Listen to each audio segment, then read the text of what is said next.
اعوذ باللہ من الشیطان الرجیم بسم اللہ الرحمن الرحیم اللہم صلی علی محمد و آل محمد وعجل فرجہم۔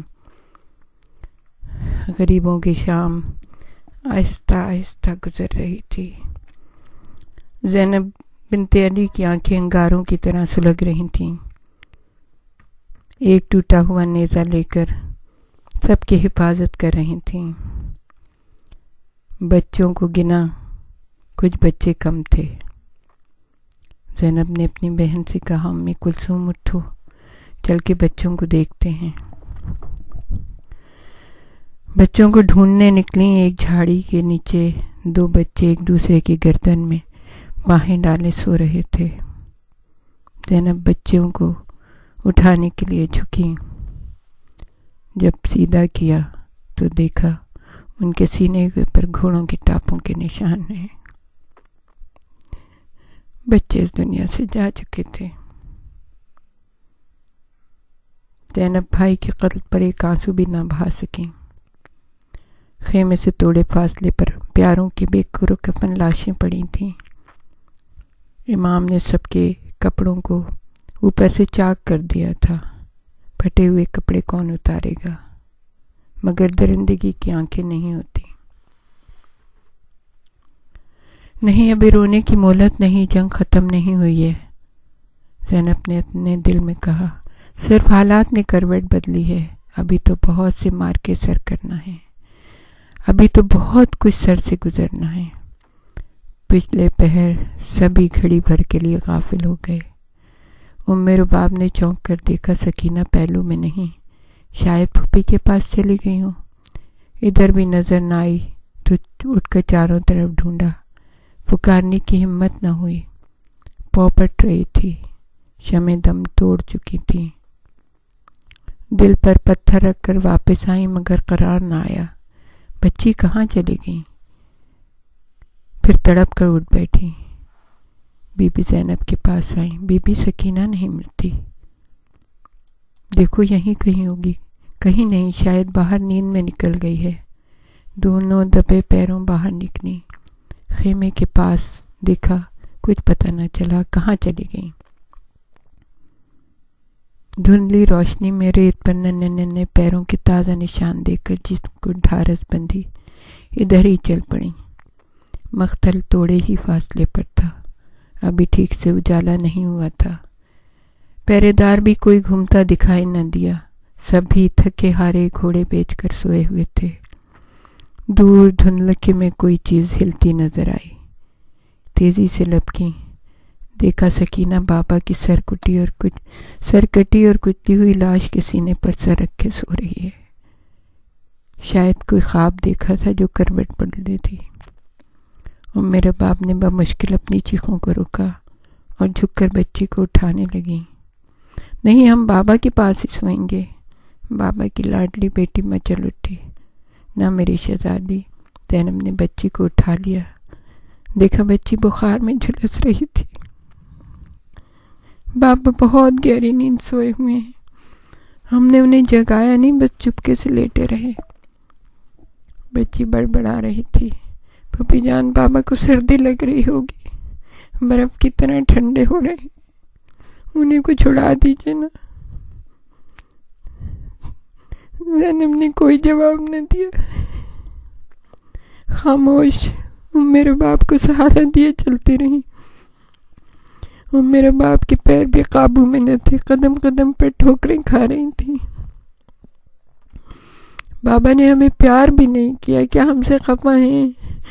میرے باپ کے صبر کا دامن چھوٹ گیا، دبی ہوئی چیخ نکل گئی۔ فوراً 4 سپاہی لپکے اور سینے پر برچیاں رکھ دیں۔ ایک نے مشعل بڑھائی۔ بھاگنے کا ارادہ ہے؟ زینب نے سنگین ہاتھ سے پرے کر دی۔ بچی نیند میں ادھر نکل آئی تھی، اپنے بابا کی چھاتی پر سونے کی عادی ہے۔ گھبراؤ نہیں، کوئی تمہارے چنگل سے نکل کر نہیں جا رہا۔ سپاہی جھجک کر پیچھے ہٹ گئے۔ جب خیمے میں پہنچی تو جگار شروع ہو چکی تھی۔ بچوں نے پھر سسکنا شروع کر دیا۔ بچوں کو سمجھانا آسان نہیں ہوتا ہے۔ امام حسین نے تو کبھی اپنے بچوں سے کوئی بات نہ چھپائی، نہ بہانے سے ٹالا۔ ابن حسین نے بھی بچوں کے ہر سوال کا جواب نہایت بے رحمی سے دے دیا تھا۔ جانے والے ہمیشہ کے لیے چلے گئے، بچوں اب وہ کبھی لوٹ کر نہیں آئیں گے۔ بچے پھٹی پھٹی آنکھوں سے سنتے دیکھتے جیسے واقعی سب کچھ سمجھ گئے ہوں۔ تھوڑی دیر بعد پھر ضد کرنے لگتے، بابا کے پاس چلو، چچا عباس کو بلاؤ، بھائی علی اکبر کہاں گئے، اونو محمد کب تک باہر رہیں گے، ہم بھی ان کے پاس جائیں گے، قاسم بھیا کب آئیں گے۔ بچوں کی باتیں سن کر اور وحشت ہونے لگتی۔ 11ویں محرم کی صبح آئی تو اپنے جلوہ میں نئی قیامتیں لے کر آ گئی۔ ابن سعد نے ایک مجلس مشاورت مرتب کی کہ چند سرداروں اور سپاہیوں کا رویہ گزشتہ شب نازیبہ حد تک باغیانہ تھا۔ یہ جراثیم اگر فوراً ہی ختم نہ کر دیے تو وبا بھی بن سکتے ہیں۔ ایسے خیالات رکھنے والوں پر کڑی نگرانی کی ضرورت ہے۔ کوفہ پہنچ کر ان کا پکا انتظام کرنا از حد لازمی ہو جائے گا۔ ان کی یہ زبانی ہمدردیاں ہنگامہ بھی بن سکتی ہیں۔ تھوڑا بہت انتظام تو اسی رات کو ہو گیا تھا۔ وہ جو بڑھ چڑھ کر آل رسول کے حق میں بولے تھے، حاضری بھیجی تھی، ان میں زیادہ تر جوشیلے تو اسی رات غائب کر دیے گئے تھے۔ سینکڑوں لاشوں میں چند اور لاشیں کوئی شبہ بھی پیدا نہیں کر سکے گا۔ باقی مشتبہ لوگوں پر مخبر تعینات کر دیے تھے۔ شامیوں کی نجس لاشیں بڑی مستعدی سے دفن کی جا رہی تھیں، مگر آل رسول کی لاشیں اسی طرح چلچلاتی دھوپ میں پڑی تھی۔ منادی کرا دی گئی تھی، انہیں دفن نہ کیا جائے گا، حکم مدولی کی سزا موت سے بدتر ہوگی، کسی صورت میں نرمی نہیں برتی جائے گی ورنہ لوگوں کو مخالطہ ہو جائے گا۔ پچھتاوے اور توبہ کا مرض وبائی ہوتا ہے۔ ہر ممکن اور ناممکن طریقے سے یہ ثابت کرنا نہایت اہم تھا کہ حسین ابن علی غدار تھے، نعوذ باللہ۔ انہوں نے خدا کے مقرر کیے ہوئے پیغمبر اسلام کے جائز جانشین یزید کی بیعت کرنے سے انکار کیا تھا۔ ملک گیری کی ہوس میں فوج جمع کر کے خون خرابے پر تلے ہوئے تھے۔ جنگ ہوئی اور حسین نے شکست کھائی، یزید فتح یاب ہو گیا۔ پیغمبر خدا کے عزیزوں میں صرف امام حسین ابن علی ہی نہیں تھے، یزید سے بھی ان کی رشتہ داری تھی۔ وہ نہایت دلیر، پاک باز، متقی اور پرہیزگار ہے، کیونکہ خدا کی رحمتیں اسی پر نازل ہوئی ہیں۔ عرب قوم کی اکثریت یزید کے ساتھ ہے، شمر نے کہا۔ اس موقع پر یہ بھی ثابت کرنا از حد ضروری تھا کہ پیغمبر اسلام کے نواسے بھی غلطیاں کر سکتے ہیں اور اسلام کی حفاظت کے لیے انہیں بھی سزا دی جا سکتی ہے۔ وہ اللہ کے کوئی خاص بندے نہیں ہیں، ورنہ خدا انہیں خود بچا لیتا۔ مسلمانوں کا حقیقی خلیفہ اللہ کا پیارا بندہ یزید ہے، جس پر دو جہاں کی برکتیں نازل ہوئی ہیں۔ لیکن اگر چند مفسدوں کے دل میں یہ خیال جانگزی ہو جائے کہ حسین بے گناہ تھے، فوج نہیں جمع تھی، صرف 72 رشتہ دار اور دوست تھے، انہیں بیعت کے معاملے میں اختیار حاصل تھا۔ بیعت یقین اور ایمان کے بل بوتے پر ہوتی ہے۔ انہیں اسلام کے تمام اصول نظر انداز کر کے، ان پر پانی بند کر کے، ہزاروں کے نرغے میں گھیر کر شہید کر دیا گیا۔ ایسے خیالات کی بے کنی کرنی چاہیے۔ بار بار عمر ساتھ سے کہہ رہا تھا، ان کے ساتھ وہی برتاؤ ہوگا جو دشمنان اسلام کے ساتھ ہونا چاہیے۔ چند لوگوں نے صلاح دی، ان قیدیوں کا جھنجھٹ ہی کیوں پالا جائے، انہیں شام تک لے جانا قیامت ہو جائے گا، سب کو یہیں ختم کر کے قصہ پاک کر دیا جائے، کوفے لے جانے کی بھی ضرورت نہیں ہے۔ لیکن پھر مجلس مشاورت نے بڑے غور و خوض کے بعد یہ فیصلہ کیا کہ اگر یہیں سب کو ختم کر دیا جائے گا تو رعایا کو تماشا دکھانے اور ان پر دہشت طاری کرنے کا ایسا اچھا موقع ہاتھ سے چلا جائے گا۔ فوج خالی ہاتھ لوٹ کر آئے تو رعب نہیں پڑتا۔ دکھانے کو حسین کے خیمے سے مال غنیمت نہیں ملا ہے تو کوئی بات نہیں، قیدی تو ہونا لازمی ہے۔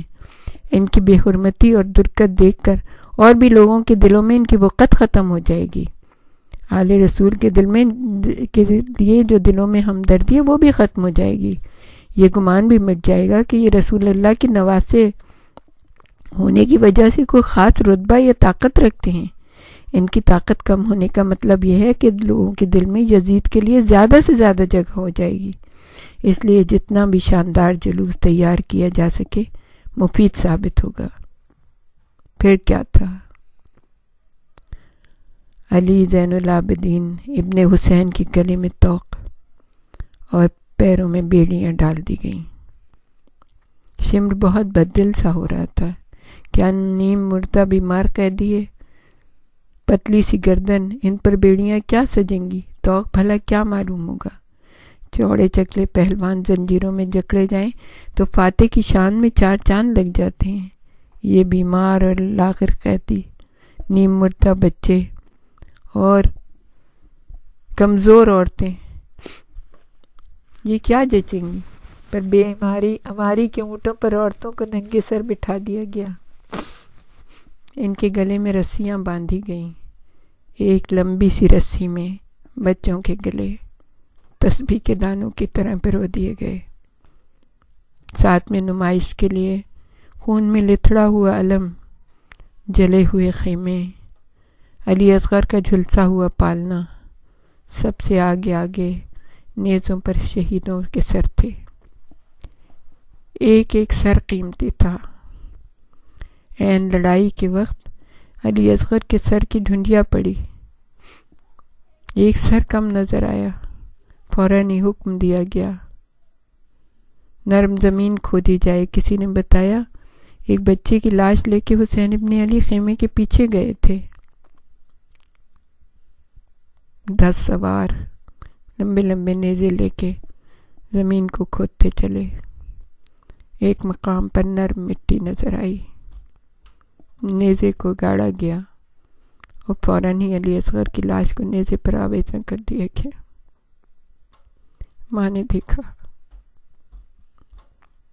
سر کو کاٹا گیا اور سروں کے ساتھ اس بچے کا سر بھی نیزے پر،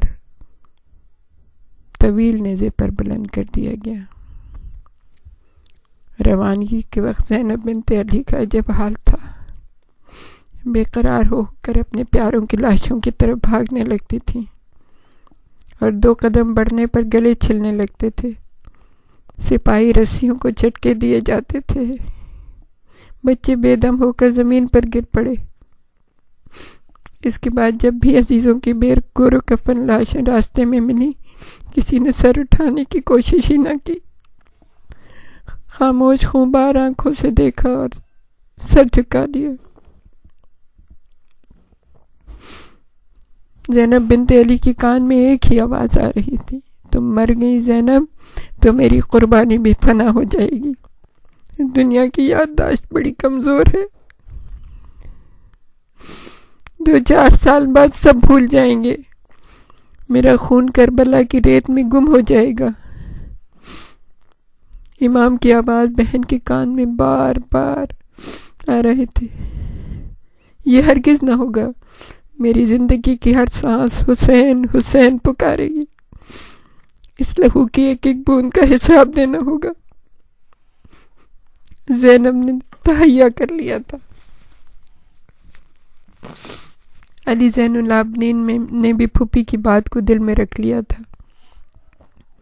کل تک جو بیمار کروٹ تک لینے کی سکت نہ رکھتا تھا تو سلاسل کا بوجھ اٹھائے مردانہ وار قدم اٹھا رہا تھا۔ وآخر دعوانا ان الحمدللہ رب العالمین، ربنا تقبل منا انک انت السمیع العلیم وتب علینا انک انت التواب الرحیم۔ اللہم صلی علی محمد وآل محمد وعجل فرجهم۔